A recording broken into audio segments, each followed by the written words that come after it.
بسم اللہ الرحمن الرحیم نحمدہ ونصلی علی رسولہ الکریم اما بعد. معزز ناظرین گرامی، السلام علیکم ورحمۃ اللہ وبرکاتہ. آج ہمارے یہاں 15ویں شعبان ہے اور جو گزری ہوئی رات تھی یہ ہمارے یہاں افریقہ میں شب برات تھی.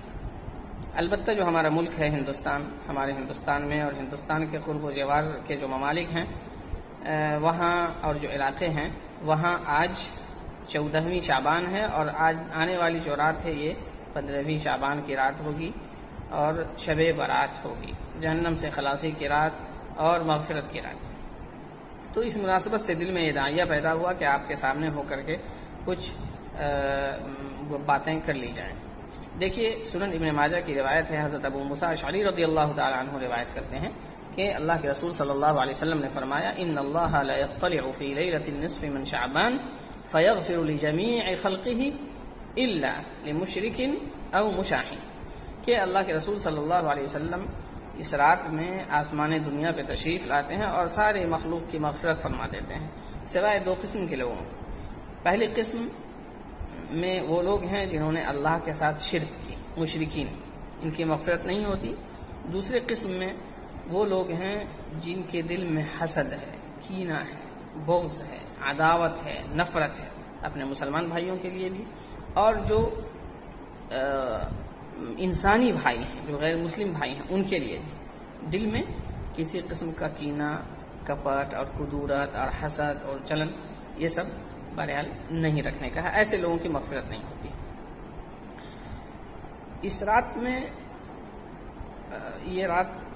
رات کی بڑی فضیلت ہے اور ایک فضیلت تو ہم نے آپ کو بتا دی.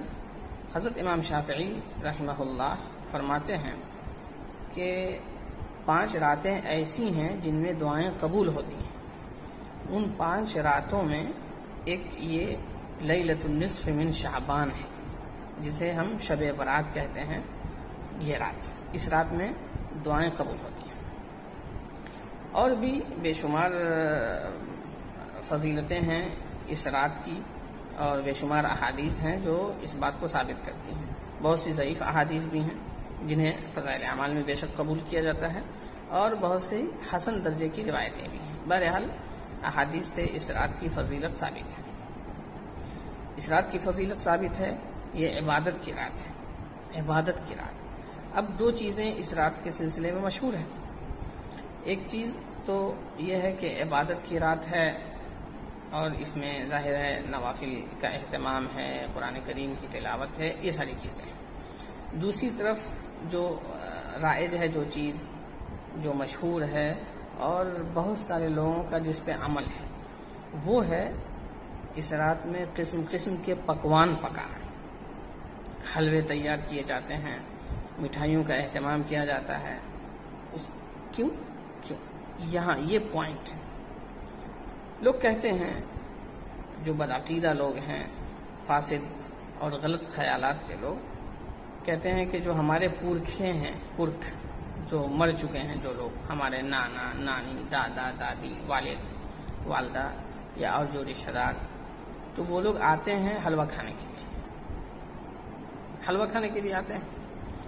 یہ جو آپ کے پرکھ جو لوگ ہیں، جو لوگ مر چکے ہیں، ان کی 2 قسم ہیں.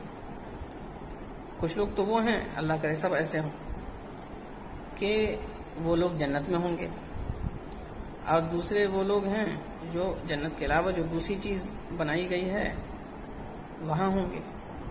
نیک ہوں گے تو جنت میں ہوں گے، اور اگر نیک نہیں ہوں گے تو وہاں ہوں گے. آپ کو پتا ہے کہاں ہوں گے. جو جنتی لوگ ہیں، وہ جو جنت میں حلوے کھا رہے ہوں گے، پراٹھے توڑ رہے ہوں گے، اور جو قسم قسم کے عمدہ کوالٹی کے جو میوجات ان کو مل رہے ہوں گے، اور فرشتے جو ان کی خدمت کر رہے ہوں گے، تو ان میوجات کو چھوڑ کر کے اور ان حلووں کو چھوڑ کر کے وہ آئیں گے، وہ آپ کا پانی میں بنا ہوا حلوہ کھانے کے لیے. یہ عقل نہیں ہے، یہ استغفر اللہ، یعنی کتنی بری بات ہے. کم سے کم اگر علم نہیں ہے، عقل تو ہے.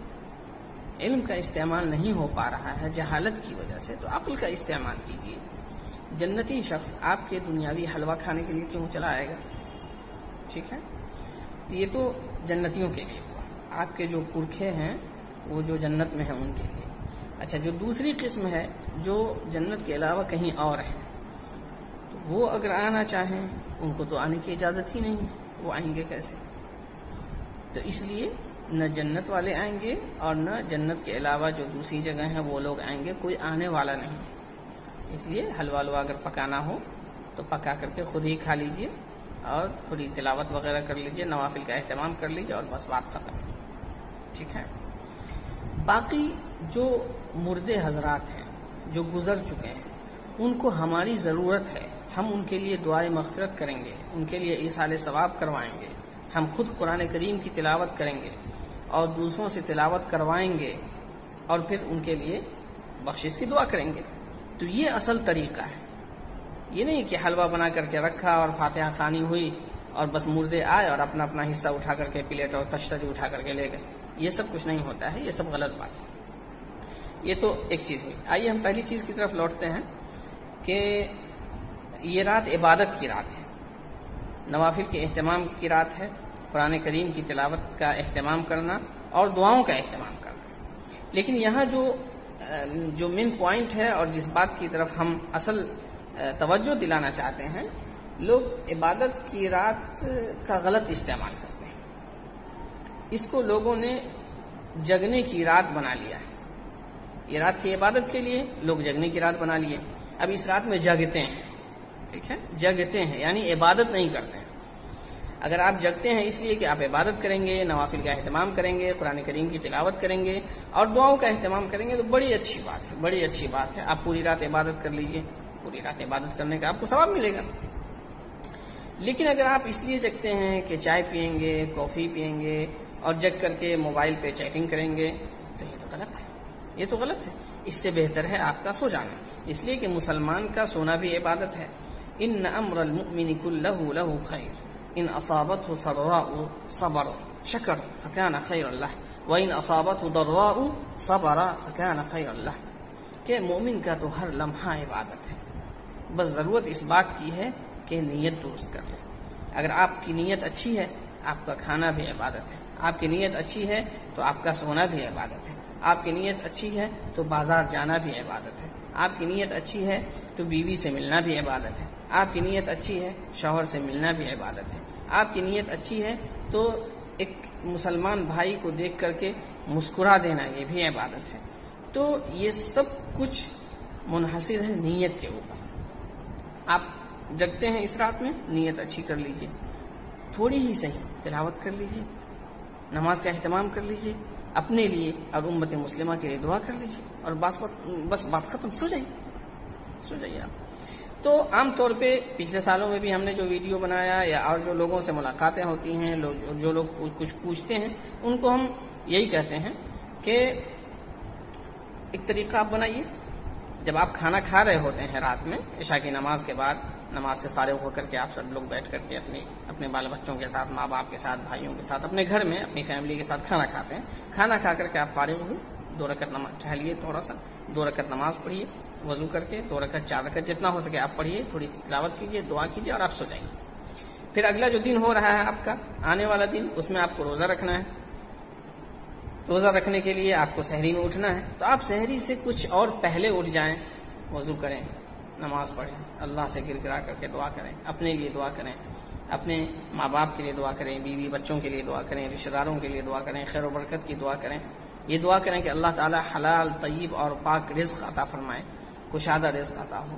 جو لوگ دوسرے مسلمان بھائیوں کے لیے دعا کریں، جن لوگوں نے آپ سے دعا کا مطالبہ کیا ہے ان کے لیے دعا کریں، اور پھر اس کے بعد سحری کریں، فجر کی نماز پڑھیں، اس کے بعد اپنے اپنے کام میں لگ جائیں۔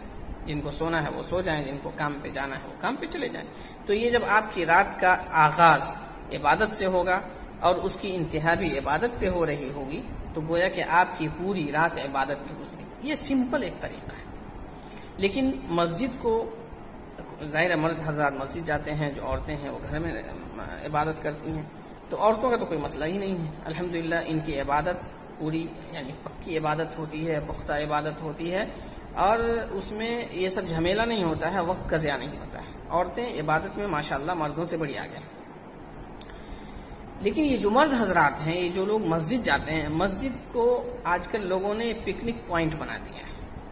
وہاں چائے کا اہتمام ہو رہا ہے، کافی کا اہتمام ہو رہا ہے، ہر کوئی ایک کونے میں بیٹھا ہوا ہے. قرآن کریم بھی ہے جانگ پہ، ران پہ قرآن کریم رکھا ہوا ہے، اور موبائل میں لگے بات کر رہے ہیں. تو اگر آپ کو موبائل میں لگنا تھا، آپ گھر پہ رہتے، مسجد میں